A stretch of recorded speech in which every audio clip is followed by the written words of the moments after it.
जोहार, जय आदिवासी, लाल सलाम।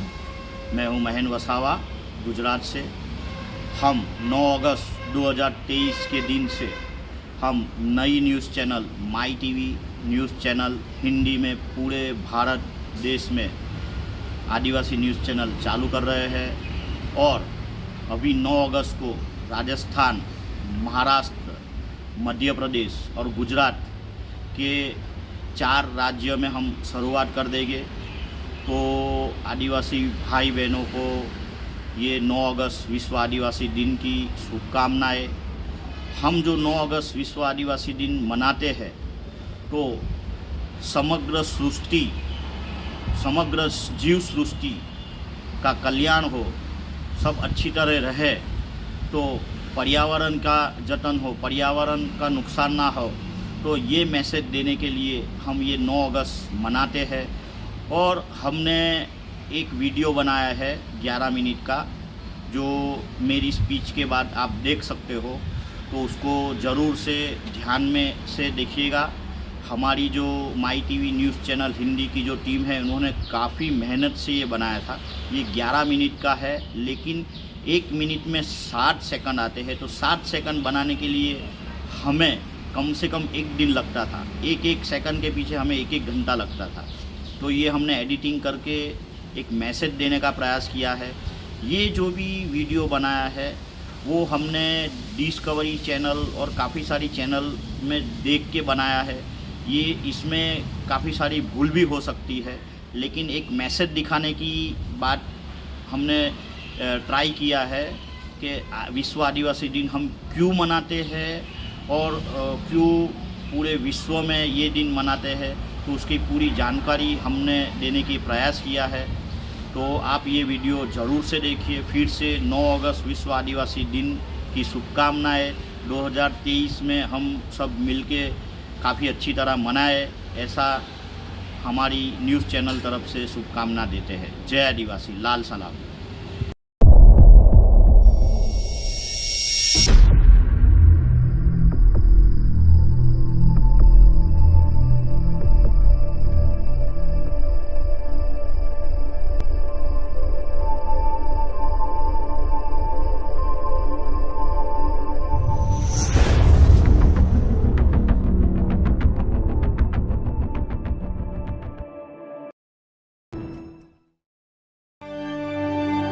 आज से लगभग 14 अरब साल पहले ब्रह्मांड का सर्जन हुआ था। इस ब्रह्मांड में कई अबज तारामंडल आए हुए हैं और उसमें एक एक तारामंडल में 5 अबज तारामंडल आए हुए हैं।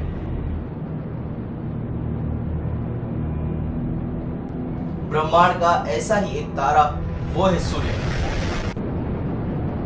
इस सूर्य में से अंदाजित 6 अरब साल पहले अलग अलग टुकड़े हुए और उसमें से बने अभी मौजूदा ग्रह और हम सबकी जमीन माता यानी के पृथ्वी।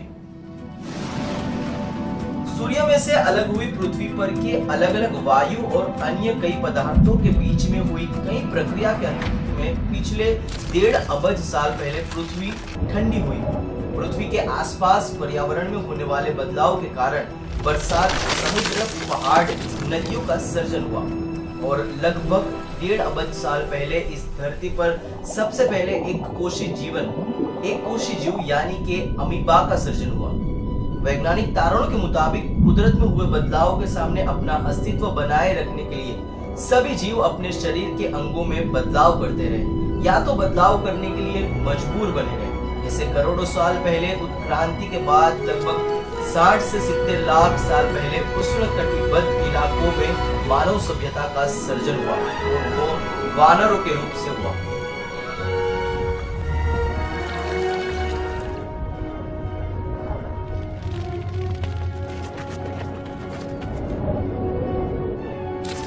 पृथ्वी के भूगर्भ में हो रही पृथ्वी की ठंडी होने की प्रक्रिया और पर्यावरण के विभिन्न बदलाव की वजह से लगभग 15 लाख साल पहले हमारी धरती का विभाजन हुआ और मौजूदा समय में अलग अलग खंड बने। ऐसा माना जाता है कि 4 लाख साल पहले भाषा का जन्म हुआ, यानी कि इंसान ने बोलने की शुरुआत की। लगभग 2 लाख साल पहले इंसान ने आग की भी खोज की। अंत में आज से 40 से 50 हजार साल पहले अभी के बौद्धिक मानव का सर्जन हुआ। इस बौद्धिक मानवी ने लगभग 12 से 15 हजार साल पहले फसल की खोज की और धीरे धीरे मानवी ने कपास की फसल उगाने की शुरुआत की। फसल की शोध होने के बाद शुरुआत में कई साल तक मानव ने अपनी जरूरियात जितनी खेती करता रहा और प्राकृतिक जीवन जीने की शुरुआत की। उस समय के दौरान जन्म देने वाली महिलाओं का मान सम्मान और जीवन व्यवस्था में उनका स्थान कई गुना ऊंचा रहा। फसल के विकास के साथ संपत्ति का सर्जन हुआ। संपत्ति के सर्जन में शारीरिक ताकत बीच स्थान में होने के कारण महिलाएं पुरुषों के बीच का अंतर देखने को मिला। संपत्ति का सर्जन करके उसमें बढ़ोतरी करने की जब तक शुरुआत न हुई तब तक दुनिया में मातृ प्रधान व्यवस्था थी, लेकिन जहां जहां फसल संपत्ति की बढ़ोतरी करने की शुरुआत हुई वहां वहां पितृ प्रधान व्यवस्था की शुरुआत हुई और उसके साथ महिलाएं, पशुपंखियां और जमीन को गुलाम बनाने की शुरुआत हुई। उसके बाद भोगवादी सभ्यता का आगमन हुआ। परिणाम के रूप में महिलाएं, पशु पंखियों और जमीन के साथ शोषण भरे व्यवहार की शुरुआत हुई। भोगवादी वर्चस्ववादी समाज व्यवस्था प्राकृतिक संशोधन को संपत्ति की तरह माना गया और साथ प्राकृतिक संसाधनों पर जो सामूहिक अधिकार थे उसको भी संपत्ति मानने की वजह से उसके अधिकार मानव के हाथों में चले गए और उसके बाद संपत्ति संग्रह की शुरुआत हुई। मानवी के पास जितना रहता है उससे ज्यादा हासिल करने की इच्छाएं प्रबल होने लगी।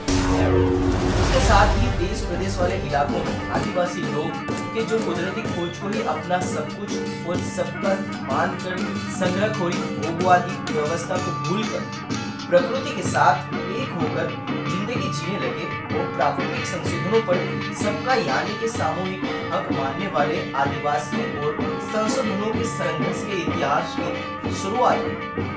आदिकाल के आदिवासी प्राकृतिक संशोधनों को अपनी खुद की नहीं लेकिन सामूहिक अधिकार मानते थे।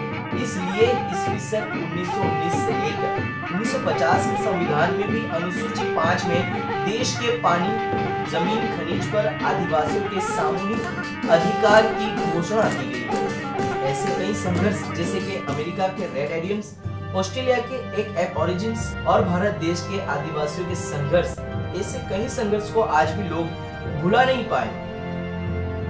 मानवी के संपत्ति एकत्र करने की प्रवृत्ति में राज्यों का सर्जन किया गया और एकत्रित संपत्ति की सुरक्षा के लिए आधुनिक औजारों की खोज की गई और साथ ही औजारों में जैसे जैसे आधुनिकता आती गई वैसे वैसे औजारों के सामूहिक एकत्र करने की क्षमता बढ़ती गई। जब आदिवासी लोगों ने अपनी स्व सुरक्षा के लिए या फिर शिकार करने के लिए तीर कमान अपने साथ ही रखते थे, ये प्रथा आज भी जारी है जो आदिवासियों की पहचान मानी जाती है। पूरे विश्व भर में राज्य बनाकर शासन करने की शुरुआत लगभग 7000 साल पहले की गई थी। तब तक जमीन सुरक्षित थी। उसके बाद विश्व में वर्चस्ववादी राज्यों ने कमजोर लोगों के राज्यों पर चढ़ाई करने की शुरुआत की और तब से ही इंसानों के बीच में दुश्मनी पैदा हुई और साथ ही कमजोर लोगों को गुलामी की अवस्था में जिंदगी जीने के लिए मजबूर करने की भी शुरुआत हुई। वैज्ञानिक और धर्म की ताकत जिसके पास ज्यादा थी वही दुनिया में अपना दबदबा बनाने का प्रयास करता, जिससे ऐसे ही दबदबे वाले लोगों की धार्मिकता की भावना में बढ़ोतरी करने के बजाय धर्मों में अपने अपने अनुयायियों की संख्या में बढ़ोतरी होने की हरीफाई शुरू हो गई, जिससे दुनिया में मानवियों के बीच धर्म का बैर शुरू हो गया। कुदरत ने सभी समाज को बनाए, लेकिन दूसरी ओर धर्म के बैर ने सभी को एक दूसरे से अलग कर दिया। यही कारण है कि धर्म की आड़ में राज्यों की सत्ता और व्यवस्था को आसानी से चलाया जा रहा है और उसी कारण के तहत धर्म संप्रदायों के धर्म गुरुओं की संख्या में रोजाना बढ़ोतरी हो रही है, लेकिन फिर भी विश्व में अमानवीयता सिर्फ और सिर्फ बढ़ती नजर आ रही है।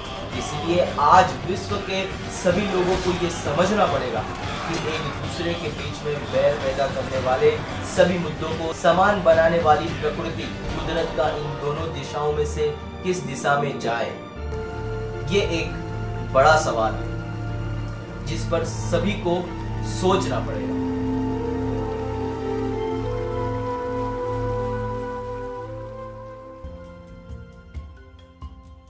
आज भी पिछले 4 से 5 हजार साल पहले विश्व के मूल 11 धर्मों और सैकड़ों संप्रदायों ने इंसानों के बीच में संकुचित आगेवान बनाकर एक दूसरे के बीच में घर्षण करवाया था।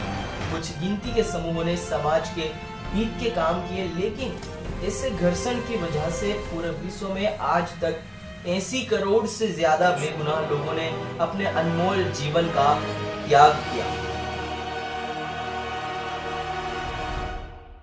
प्रकृति के दहन की वजह से आज विश्व में ग्लोबल वार्मिंग, दुष्काल, ध्रुव प्रदेश के हजारों चौरस किलोमीटर बर्फ पिघलने की, बड़े शहरों में प्रदूषण की मात्रा बढ़ने की, पानी, खुराक, हवा प्रदूषित होने की, गंभीर रोग बढ़ने की घटनाएं रोजिंदा बनने लगी। इसलिए स्टीफन हॉकिंस जैसे वैज्ञानिकों ने मानवीयों को अपना अस्तित्व बनाए रखने के लिए आने वाले सालों में नया ग्रह ढूंढने की सलाह दे दी। पूरे विश्व में विनाशक दिशा और दशा के बारे में बोलने का अधिकार सिर्फ और सिर्फ आदिवासियों को ही है।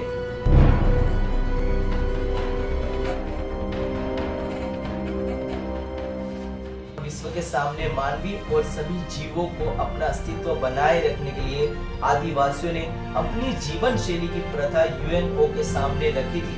तभी यूएनओ ने उसका स्वीकार किया था और विश्व को बचाने के लिए सभी को आदिवासी संस्कृति को समझकर सभी लोगों को उसे अपने जीवन में उतारना पड़ेगा। और इसीलिए ईस्वी सन 1993 में यूएनओ ने विश्व आदिवासी साल ईस्वी सन 1994 से 2000 के दशक को विश्व आदिवासी दशक और हर साल 9 अगस्त को विश्व आदिवासी दिन मनाने की घोषणा की गई।